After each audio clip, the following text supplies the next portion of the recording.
At that time, in 1945, of course, when forming the Statute of the UN, the founders of these organizations, they could never imagine that one of the constant members, and they actually gave these status to themselves, and they gave the veto right as the key leverage in case of any kind of threats.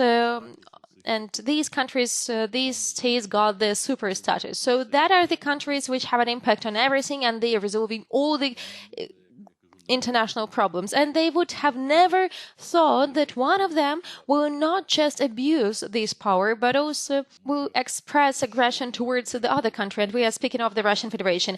And the Russian Federation is talking about the US against Iran.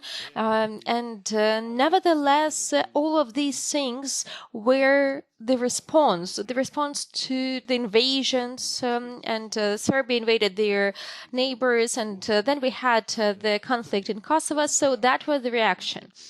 And therefore, we cannot compare the aggression of the Russian Federation in Ukraine. I just do not even want to say the word aggression, but we cannot compare that to what the US did, or the other cases, for example, the Chinese and Taiwan war. And at that time, China was criticized for invading Taiwan. But at that time, there were a bit different situations, and nobody would have ever thought that the constant member of the UN, of the Security Council of the UN, would become the aggressor itself.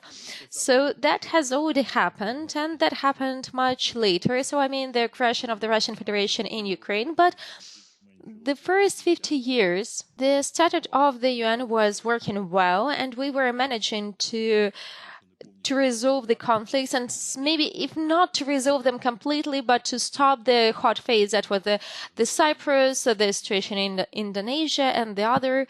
And actually dozens of conflicts in Africa, Kashmir, India, Pakistan, and we can continue this list, dozens of these kind of conflicts. And in fact,